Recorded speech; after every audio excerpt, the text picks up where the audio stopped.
Sweetie, that thrift store blazer is doing you no favors. This is a private fundraiser, not a garage sale.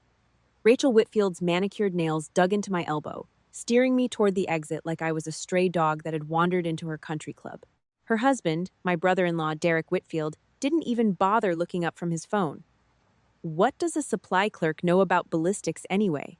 Let security handle it. My own sister, Amanda, stood beside him, arms crossed, studying her fresh manicure instead of my face.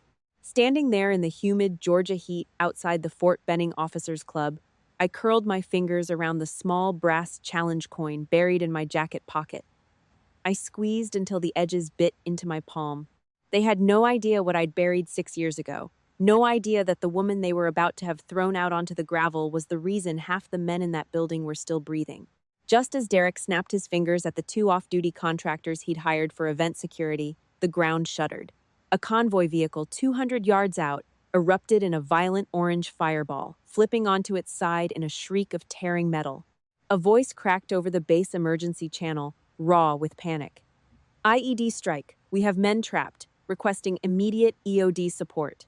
While Derek dove behind a catering table so fast he knocked over an ice sculpture, I stood completely still. I watched black smoke curl into the Georgia sky and felt something in my chest snap awake after 6 long years of pretending to be asleep.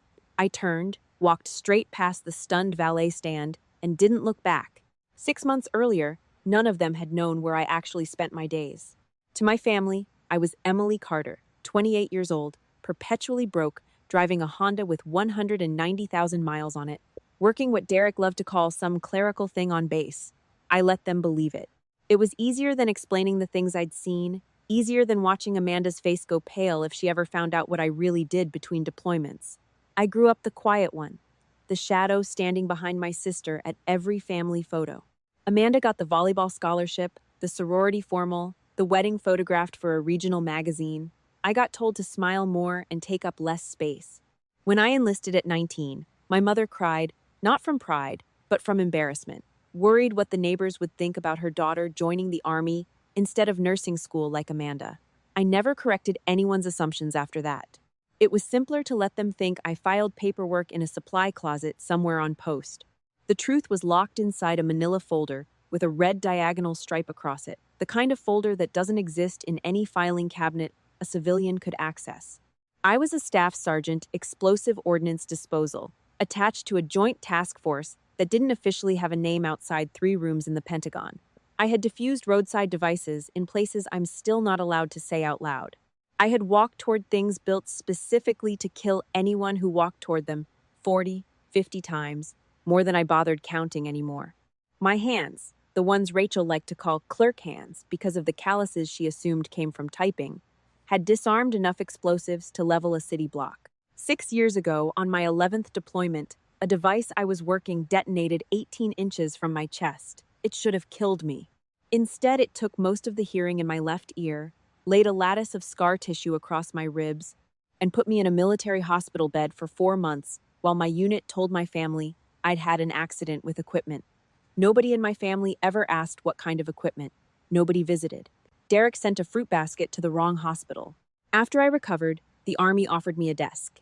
I said yes, mostly because I didn't know how to explain to civilians why I flinched at car horns, why I scanned every trash pile on the side of the highway out of pure reflex.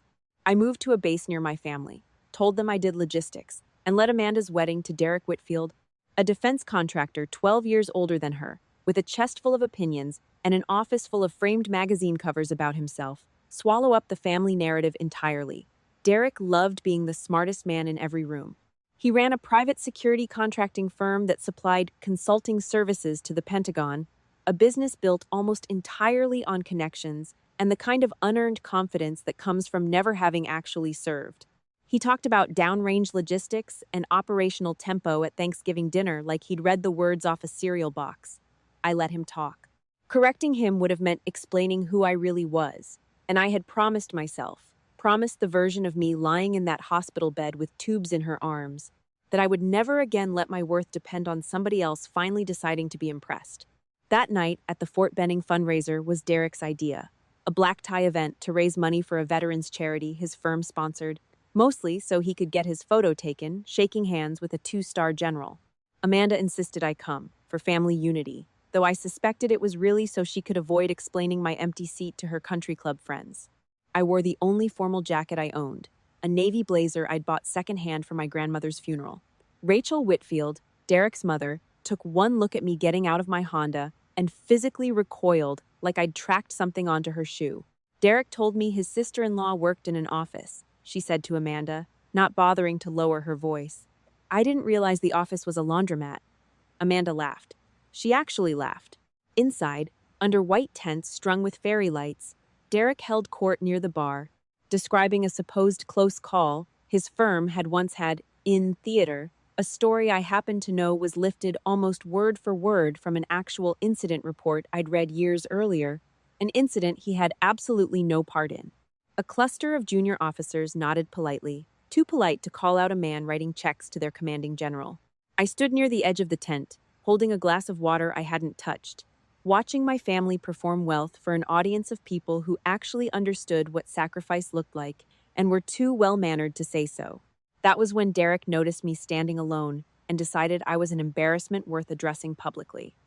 "Sweetie, that thrift store blazer is doing you no favors," Rachel said, gripping my elbow. Derek didn't even look up. What does a supply clerk know about ballistics anyway? Let security handle it. Two contractors in matching polos, the kind of men who spend more time in the gym than in any actual conflict zone, started walking toward me with the practiced boredom of men paid to remove problems quietly. That's when the convoy vehicle blew. The fireball rolled sideways off the training road that ran along the perimeter of the officers' club, close enough that the shockwave rattled the wine glasses on every table. A support vehicle, carrying 4 soldiers back from a night land navigation exercise, had struck something buried in a stretch of road that should have been swept clean that morning. Black smoke boiled upward, thick and chemical, catching the string lights in an ugly orange glow. Someone's radio, clipped to the belt of a young private working the coat check, screamed to life. IED strike, Lima 6 is hit. We have men trapped, requesting immediate EOD support. I say again, requesting EOD. Panic detonated across the tent, a half-second slower than the actual explosion had. Champagne flutes shattered on the grass. Women in sequined dresses ran in 6 directions at once, high heels sinking into the lawn. Derek didn't look for Amanda. He didn't look for his mother. He shoved a caterer out of his way and dove behind a folding table loaded with an ice sculpture of the regimental crest, taking the whole thing down with him in a crash of shaved ice and champagne bottles.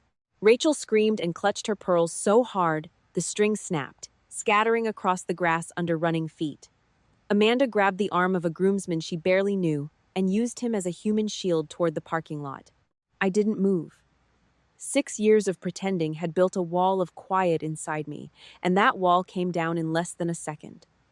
My brain didn't panic. It calculated. Distance to the burn site, roughly 200 yards. Secondary device probability on a hit convoy vehicle, statistically high, insurgent and domestic threat doctrine alike, almost always layers a follow-up charge for first responders. Time before someone untrained walked straight into a kill zone trying to be a hero, dangerously short. I set my water glass down on the nearest table without spilling a drop and started walking, not running, straight toward the burning vehicle, straight past the red and white sawhorses marking the training perimeter that every civilian at that party had been told 100 times never to cross. "Grab her!" Derek's voice cracked out from behind the collapsed ice sculpture, higher pitched than I'd ever heard it. "She's going to get herself killed and make a scene. Grab her, before she embarrasses us in front of the general." One of his contractors, a thick-necked man named Chuck, who I'd later learn had washed out of Ranger selection twice, lunged for my shoulder with the easy confidence of a man who had never actually been hit by someone who knew what they were doing. I didn't think muscle memory built over 11 deployments took over before conscious thought could slow it down. I stepped inside his reach, redirected his own momentum against his elbow joint, and put him face first into the grass with a sound like a green branch snapping. He screamed. His partner threw his hands up and backed away fast, the universal signal for, I want no part of whatever that was. I kept walking. Amanda's voice cut through the chaos behind me, shrill and desperate to be heard by anyone in a uniform. "She's not supposed to be out there. Somebody stop her. She doesn't know what she's doing." A young military policeman, maybe 22, startled by the commotion, actually started jogging toward me with his hand near his sidearm. Exactly the outcome. My sister's panic was engineering, whether she meant to or not. In that moment, screamed at by my own family as some kind of threat, I understood with total clarity that the version of me they thought they knew, quiet, harmless, disposable, had just gotten me tackled by an armed federal officer if I didn't do something fast. I stopped, turned, and pulled the laminated card from the inner pocket of my secondhand blazer, the one I'd carried on my body every single day for 6 years out of habit alone. I held it up without breaking stride toward the burning vehicle. Staff Sergeant Emily Carter, EOD, badge number 4192. I am rated and current. Get everyone back 200 meters and radio your EOD desk that I am approaching the site. Now. The young MP froze, looked at the card, looked at my face, and something in his training finally clicked past the confusion of a woman in a second-hand blazer giving him an order with total command presence. He keyed his radio. Copy that, Staff Sergeant, clearing the perimeter. Behind me, I heard Rachel's voice, thin with disbelief. EOD? What in God's name is EOD? I reached the burn site in under 90 seconds, my mind already running the checklist I hadn't consciously run in years, but had never actually forgotten, not for one single day. The vehicle was a total loss, front axle sheared, cab crumpled around a blast seat that had thrown 2 of the 4 soldiers clear. 2 men were down in the grass, one conscious and screaming about his leg, one silent and still in a way that made my stomach drop before training overrode the fear. The other 2 soldiers were pinned inside the wreckage. One of them, a private who couldn't have been older than 19, was pulling frantically at a jammed door with bare hands while blood ran down the side of his face. "Stop!" I barked, loud enough to cut through his panic. "Stop pulling on that door. There could be a secondary device rigged to movement. Step back and let me clear the vehicle first." He froze, staring at me with the wide, uncomprehending eyes of a kid who had never been trained for this. Because he hadn't been, he was a supply driver, not infantry. "Who are you?" he asked. "I'm EOD," I said, already crouching to sweep the undercarriage with the small flashlight I always kept clipped inside my jacket, a habit Rachel had once mocked as such an odd little accessory for a woman who supposedly just files paperwork. "Now, tell me exactly where it hurts, and don't move anything else until I clear you." For the next 11 minutes, time did the strange thing it always does when the adrenaline takes over completely, both stretching and compressing at once. I found the secondary device wired into the wreckage exactly where Doctrine said it would be, a pressure-release trigger tucked under the crumpled frame, designed to detonate the moment rescue crews started pulling debris away to free the trapped men. I called it out over the young MP's radio, cleared a hot zone by hand signal alone since the base EOD team was still 4 minutes out from the far side of post, and made the calculated decision that 4 minutes was 3 minutes too long for the private bleeding out from a shrapnel wound in his thigh. I disarmed it myself, hands steady in a way that had nothing to do with courage and everything to do with 11 deployments of doing precisely this exact task until it stopped being frightening and simply became work. When the actual EOD response team arrived, breathless and radioing frantically for the unknown civilian reported near the blast site, they found me kneeling in the grass applying a tourniquet to the private's leg, the neutralized device sitting 6 feet away in a blast-resistant containment bag I'd pulled from their own truck kit without asking. "Ma'am, you need to step back immediately. This is inactive," the lead tech started, before his eyes caught the small tattoo on my forearm, a symbol only EOD techs and their instructors would recognize, and his voice died in his throat. "Staff Sergeant," he said instead, quieter now. "Carter, EOD," I said, not looking up from the tourniquet. "Device is neutral, bagged, and logged. 2 soldiers need immediate medevac. 1 head laceration needs stitches. And somebody get this kid some water, he's going into shock." The tech just stared at me for a second too long. "You're not on tonight's roster." "No," I agreed. "I'm not." I finished the tourniquet, checked the private's pulse, and only then let myself feel the shake starting in my hands, the one that always came after, never during. General Marcus Reyes found me 20 minutes later, sitting on the tailgate of an ambulance with a foil blanket someone had draped over my shoulders that I hadn't bothered to take off. He was the 2-star. Derek had spent the entire evening trying to impress, a broad-shouldered man in his late 50s with a face that had clearly seen every version of both courage and cowardice a party like tonight's could produce. He didn't say anything at first. He just looked at the containment bag being logged into evidence by the EOD team, looked at the tattoo on my forearm, and looked at my face for a long moment, like he was trying to place it from somewhere. Carter, he said finally. Staff Sergeant Emily Carter. Camp Arif John, 3 years back. You're the one who cleared that mosque complex under fire when the primary tech went down. It wasn't a question. My throat tightened. Yes, sir? I read the after-action report on that, he said quietly. I remember thinking whoever wrote it must have exaggerated, because nobody does what that report described and just goes back to a normal life afterward. I looked down at my hands, still faintly trembling in my lap. I didn't go back to a normal life, sir. I just stopped telling people about the one I actually had. Derek appeared at the edge of the ambulance bay at that exact moment, his tuxedo jacket stained with ice and champagne, his face doing a strange, involuntary thing between confusion and dawning horror. General Reyes, sir, I am so sorry about the disruption. My sister-in-law has some sort of behavioral issue. She wandered into a restricted. General Reyes turned to look at him with an expression I will remember for the rest of my life. The specific, quiet contempt of a man who has spent 30 years around real courage and has absolutely no patience left for the performance of it. Mr. Whitfield, he said, his voice carrying easily across the ambulance bay, your sister-in-law just hand-disarmed a pressure-triggered secondary device 18 inches from 2 trapped soldiers, without a blast suit, without backup, and without being asked.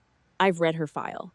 She's the most decorated technician in her career field on this entire installation. And I didn't know she was standing 3 feet from me tonight, because apparently your family thought she was a supply clerk. The silence that followed had a physical weight to it.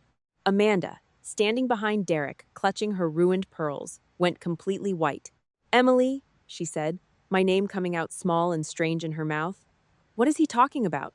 I stood up slowly, letting the foil blanket slide off my shoulders onto the ambulance bumper, and for the first time in 6 years, I didn't reach for a smaller version of myself to hand my family instead of the truth.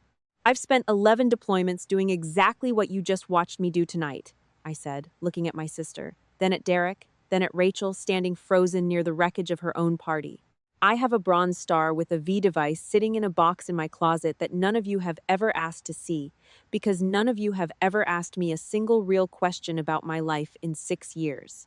You assumed a Honda with bad brakes and a second-hand Blazer meant I'd failed at something. I let you believe it because it was easier than watching you decide, in real time, whether I was finally worth your respect. Rachel opened her mouth to say something and then, for possibly the first time in her adult life, closed it again without speaking. General Reyes cleared his throat, breaking the silence with the practiced authority of a man used to redirecting a room. Staff Sergeant, I'd like you at the base hospital for observation. Standard protocol after direct exposure like that, and then I want you in my office Monday morning. Your file's been sitting on my desk for approval on a training command position for the past 2 weeks. I just didn't have a face to put with the name. He paused, glancing once, coolly, at Derek. Seems fitting you'll finally get properly introduced to your own family at the same time the Army finally gets around to it. He walked off to oversee the scene, leaving the 4 of us standing in a silence so complete I could hear the ambulance's idle engine and, somewhere beyond the perimeter tape, the low murmur of the party trying and failing to reassemble itself into something resembling normal. They took me to the base hospital, more precaution than necessity, my ears ringing faintly from proximity to the blast the way they had 6 years earlier, a specific frequency of silence I'd hoped never to hear again. I sat on the exam table in a paper gown with my dress blazer folded on the chair beside me, and for the first time since the explosion that had ended my active fieldwork years ago, I let myself cry, not from fear, but from the sheer exhausting weight of finally being seen. A nurse, a young corporal who couldn't have been more than 23, checked my vitals with gentle efficiency and, noticing the challenge coins now visible on the small chain around my neck, my whole real identity finally out in the open air, simply said, "Thank you for your service, Sergeant. My brother's EOD too, out at Bragg. It's the loneliest job in the Army, everybody always says that." I nodded, unable to speak for a moment. It was the loneliest job in the Army. I just hadn't realized, until that exact second, how much lonelier I'd made it by carrying the silence home with me every single day for 6 years. Amanda found me there an hour later, alone, still in the paper gown, staring at the wall. She stood in the doorway for a long moment before speaking, and when she did, her voice had none of its usual polish left in it. 6 years, she said. 6 years I called you a failure at Thanksgiving. I let Derek call you a supply clerk to his golf buddies. I laughed. Emily. Tonight, when Rachel said that thing about your blazer, I laughed. I didn't say anything right away. I'd imagined this conversation 100 different ways over the years, in 100 different hospital beds and 100 different silent car rides home from family dinners, and none of the versions I'd imagined involved feeling as tired as I actually felt now that it was finally happening. You didn't ask, I said finally. Not once. Not after the accident 6 years ago that put me in a hospital for 4 months. Not when I came home different. You never asked what happened to me, Amanda. You just decided I'd failed at something and moved on. Because it was easier than sitting with the possibility that your little sister was doing something you couldn't fully understand or brag about at a dinner party. She started crying then, the real, ugly kind, not the practiced kind she performed at weddings. I'm sorry, she said. I'm so sorry. I don't even know how to fix 6 years of that. You don't fix it tonight, I said, and for the first time all evening, my voice came out gentle instead of hollow. You just stop doing it starting tomorrow.